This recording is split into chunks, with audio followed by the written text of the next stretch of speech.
I like puzzles. A recipe is only a puzzle. I look at it like parts, you know, there's measurements, I have an output. I mean, when you think about it, my brain, I am left brain, right brain. I liked numbers and math. Yes. They come to a tidy little total. A recipe is a tidy little total.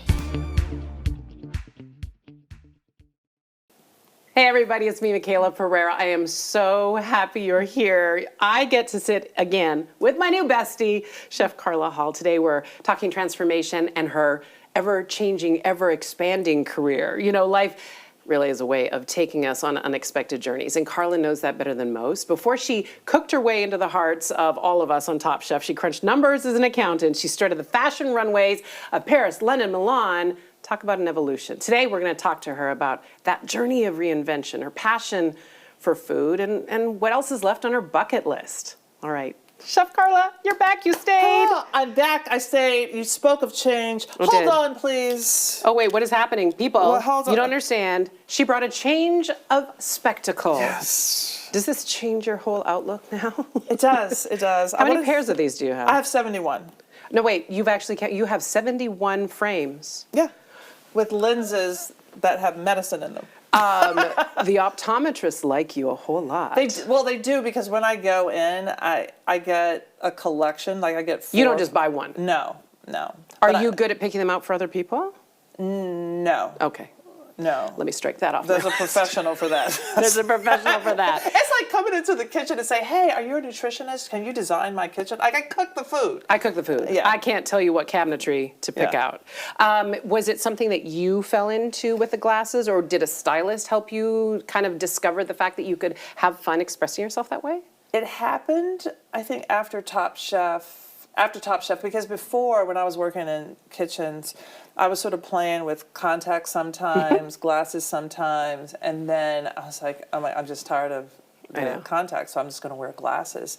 And then somebody said, oh, I have some fun glasses. And I'm like, oh my gosh, I like these. And it sort of became face art for me. Yeah, I get that. A way to just change your look. And, you know, if you're going to wear glasses, make it fun. And then I'm also on the board of Helen Keller International. I saw that. Yeah, so child sight. So the thing that changed for me for this organization was going and helping some kids pick out their glasses, and they would be putting them on. No, not those.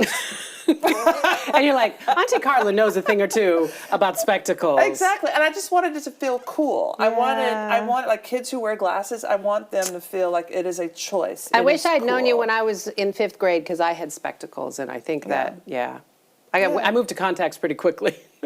So, okay, let's go way back, because there's, some people know the whole story, but I want to know, and I want to hear it from the horse's mouth, because I'm fascinated that your life has not, like nobody's life has been a straight line. Yeah. You started out, correct me if I'm wrong, Howard, by the way, I'll get in so much trouble if I don't mention that you're a bison, right? But you started out as a CPA? Well, I went to school for accounting only because I didn't get into Boston University. I wanted to be an actress. That's absolutely what I wanted to do. I wanted to be an actress, and I felt so rejected by Boston University, and I'm like, what am I going to do? And then So as an act of rebellion, you decided to become an accountant. I love that. Usually it goes the other direction. I know. Right? You got it backwards a little bit. Can I tell you how happy my mother was? I'm sure. But I liked my accounting teacher, and I was making good grades, so that's what I did. Wow. Okay, so then what happened? You're like, okay, this isn't for me. Yeah, so I worked in Tampa, Florida, and when I went there, I did the fashion shows at Howard. When I went to Tampa as a way of meeting people, somebody said, hey, do you model? I was like, well, I've done fashion shows. Yeah. So on the side, I was doing fashion shows. After 2 years, I hated my job. These girls were going to Paris, and I said, I think I'm going to quit my job and go to Paris I'm going to go to Paris too. Why not? Paid off all my bills, said to Mama, hey, I'm leaving. And mind you, I was still taking the CPA exam. So even though I knew I wouldn't use it, I didn't pass the first time, so I had to take it again. Okay. I didn't drop it. I have that thing where I want to finish something. You need to see things through. Exactly. Not all the time, but for the most part. that one it did. Because it was a box checker, because I think that was the thing that I owed my mother. That was really more for her. It's a big And so- motivator. yes, right? You paid for this, Mama, and it's Right. hanging up in her house. How did she feel about the modeling in Milan and traveling and her baby being so far away from home? She is the one who found somebody who was this woman 4 times removed from her, a number in Paris. So she gave me this woman's number, and I didn't call her when I first got there, but it was because my mother said, okay, it looks like you're going to do this, and so this is how I can help. So she called somebody. I mean, I don't know. She managed to get to this girl who's still my She had really her good friend ways today. of keeping a lookout for you. They do. Yeah. They know how to do that. They do, and I'm very stubborn. So my thing is, once I've decided to do something, I do it. And so I was there in Paris, lots of models hanging out with this woman, Elaine Evans, who was from Memphis, and she had this Sunday brunch, and the models would come, and everybody was like, they were making macaroni and cheese, buffalo wings, it was all the different stuff. And so they were like, oh, my mother makes macaroni and cheese like this. Oh, my mother makes it like this. I'm like, well, I don't have any idea.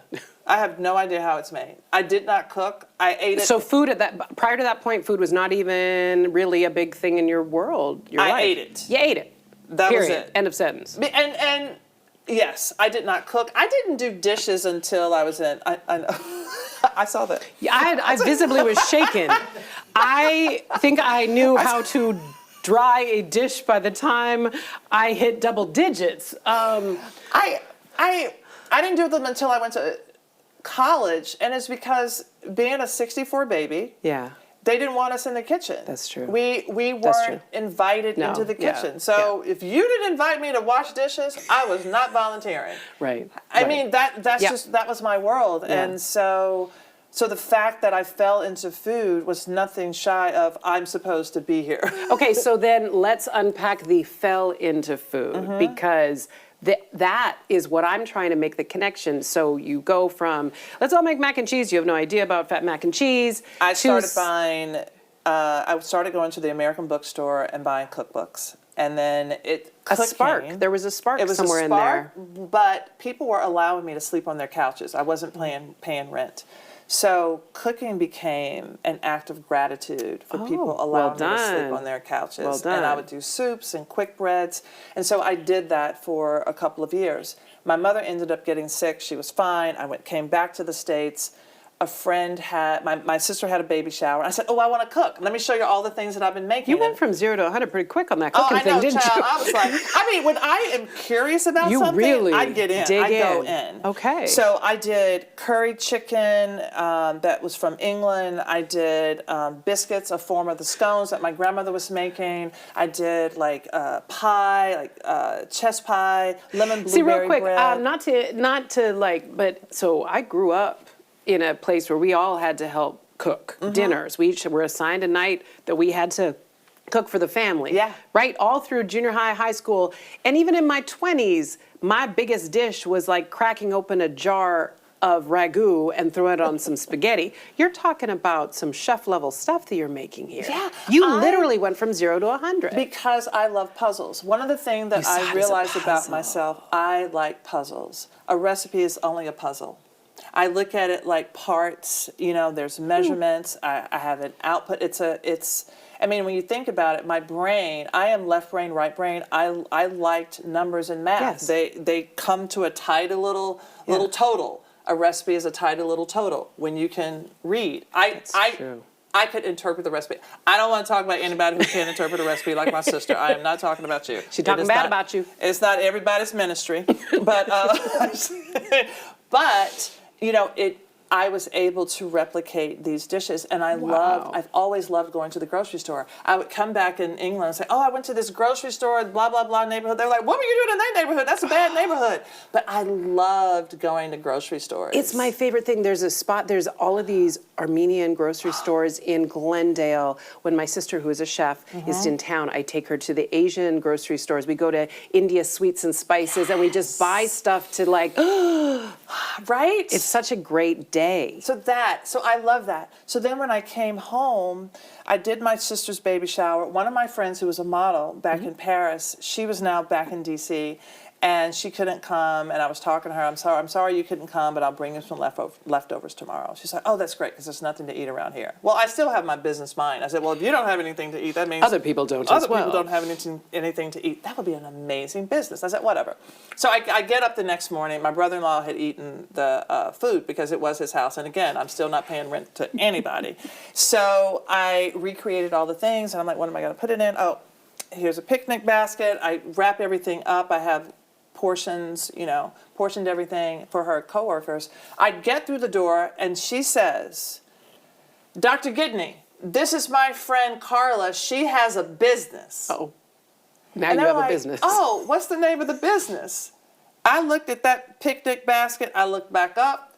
2 seconds had gone by. I said, the lunch basket. Well done. I sort of gave them all the food. I'm leaving. They're like, when are you coming back? I said, I'll be back tomorrow. In a week, I went door to door, hair salons, doctor's offices, like barber shops. I had 7 clients. Within 2 weeks, I had 14. I worked every single day by going to different businesses, and then they would refer me to other buildings for 5 years. And then I started culinary school at 30. When people say, I want to do what you do, then you have to do exactly what I did. Work hard. Yeah. Work all the time. Start small, build from there. Did you, when you were in those 5 years, were you thinking, okay, were you already thinking 5 steps ahead, or were you just seeing what was right in front of you about, okay, I've got to make this next move and this next move? I was not thinking ahead because I was broke all the time. Yeah. I mean, you don't have the luxury. I don't have the right? exactly. And so that's why I understand when people feel like they are mired in their situations. I mean, I would do government things, and then they wouldn't pay me. And I remember being in the shower crying on my knees, like, oh my God, I don't know how I'm going to get to the next step. So it's not necessarily that you had a game plan long term. You're dealing with what's in front of you. That's right. That's right. I mean, interestingly enough, I didn't want my mother to help me. I was like, I want to do this myself. I have to do it on my own. I have to figure it out. And the biggest lessons, that's why today, if I lost my job, I can create another job. I can create like that. I can manifest like that. This was also parallel to me and my spiritual life. So it was a time of growth. And I remember somebody saying to me at 30 when I went to culinary school, your 40s are going to be amazing. Can you imagine hearing that at 30? Like your head is not there at all. I don't hear nothing about 40 when I'm 30. Yeah. Absolutely. Yeah. But looking back, it was amazing, and I just became a technician. And when I went to culinary school, I understood. I had the practical experience, but I was going to school to get the theory. You know, I was putting, so then they can't touch you. Exactly. Right. I put the theory on top of the practical. Yeah. But it was amazing. It was amazing. And then I just kept going. And then when I was 40, I did Top Chef at 44. I did another show a lot of people may not know about. It was called Food Fight. So I did that. Yeah. A lot of people don't even know I did it. And I won. It's only one episode. And we had to get into a car. We had $30. We had like a protein. We had to go to the grocery store. We had to drive. Do you respond well to challenges like that? Yeah. That just makes me so anxious. Put me in a car and you are scared because I'm getting there and I'm going to come back. And it was amazing, and because I am a little bit of an adrenaline junkie, but also I need to. Well, I straddle that. Adrenaline and then nothing, right? I hear you. We are dichotomies. We can be all of those things at the same time. Yeah. You're very creative, but you're also very scientific, right? Yeah. It's the left brain, Yes. right brain. Yes. So wait, I know I'm not putting you on blast because you have been vocal about this, and I'm here to celebrate it. Rumor has it 60 is knocking on your door. How are we feeling about it? Oh, I'm so excited. This Tell is me my why. 60th Tell me campaign. everything. This is sexty. So come on, what? This is because I am so excited about it. One, and I think about like plus, and I'm going to talk about this somewhere, but I feel like when people talk about 50 plus, when you think about, excuse the TV puns, Discovery Plus, yes, Disney Plus, Paramount Plus. Yeah. It is this and. Yeah. And we're not celebrating the and. And the and is wisdom. And we're not over the hill. We're on the hill. On the hill, honey. You know, we have That's right. we haven't plateaued. We are doing stuff. Yeah. And also, I think that women at this age were sleeper cells. Yes. What? We are sleeper cells because people underestimate us and we can freaking take over. Yes, and I we will can. tell you when you Yes, activate we can. yourself and you Yes. activate in the wisdom. And this is why I'm excited.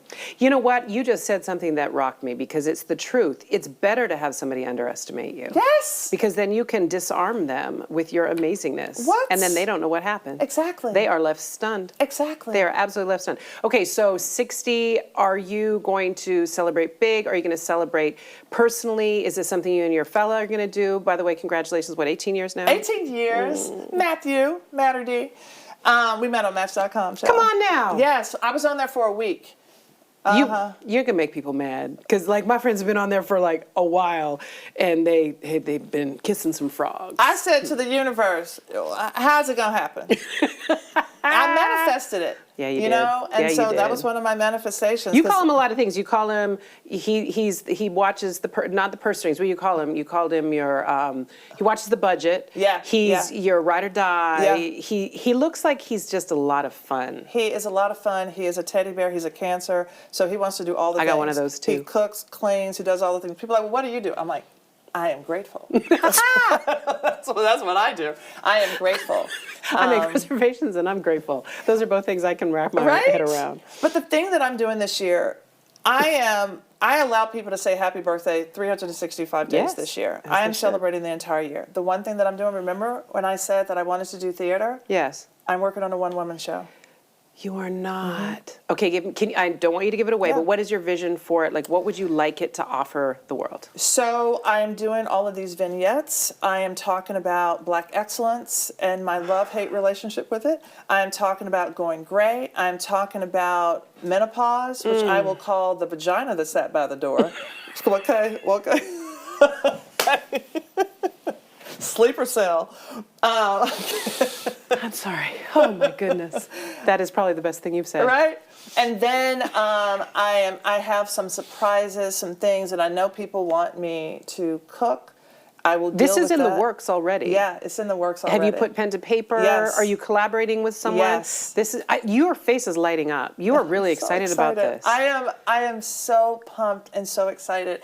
And I'm excited to surprise people because people put you in a box. Wow, honey. And you do not put Carla in a box. No. Forget putting baby in a corner. Don't put Carla in a box. There is no box you can fit in because, by the way, your life, it's been an evolution. Yeah. It's been a journey. Are there things still that you're eager to do? Yeah, I want to. Well, I want to go to. This is a trip that I want to take to India. that luxury train. Yes. Across India. Well, I'll carry your bags. What? I'll carry your bags. I want to do that. I'll carry your bags, girl. I just started 2 years ago writing children's books because I wanted to do that. It was on my bucket list forever. There are a lot of things that I have decided to put in a manifestation, like even brands that I want to work with, you know, and I go after them. I don't wait for anybody. Them to come to you. Exactly. Yeah. I don't wait for an agent. I don't wait for all those things. I'm doing my first baking book, which I've never done. Yeah. So I'm doing all of these different things, and it feels good. And people are like, wow, you're doing all these things. The thing is, I'm working in silos because what I used to do was pick one thing and wait for that one thing to happen. You're doing multiple things. Does it ever feel like you've got all these plates spinning but you're invigorated by that, aren't you? Because I'm a 7. Do you know Enneagram? No, I don't know I'm 7 wing 8. Oh my gosh, we have to do your test. Okay. What? This is going to be so cool. So I'm 7 wing 8. I just have a said really some great words. team. So the other thing is, I'm invigorated by the spinning things, but also when you take your attention off of something, that's when it manifests. Isn't That's that when the it truth? happens. Isn't that the exactly. truth? So I have enough things happening that I'm not focused. You're not sitting there waiting for the water to boil. Right. Over here, something's happening on a plate that's already spinning. That actually really makes a lot of sense to me. So you're doing a 3-course meal, working on it at the same time. You're not worried about your potatoes over there. Okay. What I really need to get you to do is I need to learn how to make sauces because my dream is to take a saucier class. Oh my gosh. Because that to Sauces me, are everything. isn't it just the thing? You can roast, you can braise, but if you can make a sauce. So I got a little thing for you. I have a You little don't- something for you too. This is a birthday gift. It's just a little something. You don't have to open the card now, but I want you to open this because when I think of you, I know enough about you, and even looking at you, I feel like it might just land. It is landing. It's It a little is it's a little landing. vintage scarf. It is landing. That is What? vibrant, just like you. You know, I love my accessories. Oh my I know God. you do. I'm I know working you do. on. I'm working on something with accessories. No! Okay. That makes me so happy. I love this. I love this. I just want to see you keep on doing all the things you're doing. I want to see you just keep on thriving because I think there's so many of us that are inspired by watching you live your life. And you've dropped some knowledge on us today. I'm so grateful for you. Thank you. Thank Can you I for spending drop time. something on you? Yes, what you going to drop on me? She's throwing a plate load of biscuits. Where did these come from? I made These them- aren't even just like, these aren't part of the set list and we can eat No, these. I made them before I came. And the one thing about my biscuits, even though they're cold, they're still soft. What? I know. Y'all. I know. Excuse me, you just whipped these up? Yes, they were ready. It took me like 10 minutes. I threw them in the oven. They baked in 10 minutes. No. Yeah. Do you know this would be such an ordeal for me to try and bake a biscuit? These are the flakiest biscuits I've ever. So we have a friend in common, and when I told her that you were coming on, she said she's got to make you biscuits. And I was like, I'm not going to ask the woman to make me biscuits. And you brought biscuits. Yeah. Apparently, I manifested some You biscuits did. today. You manifest. I felt it. I did. You heard the siren call. I heard. Carla, come and visit again, okay? I would love to. All right. Bless you for all you are. Thank you for letting us spend some time in your sunshine today. Thank and you. for all of you at home, I'm sorry I'm eating a biscuit in front of you. Join us again on another episode of the podcast or follow us on YouTube. We'll see you next time. You guys are going to have one of these. These are really delicious.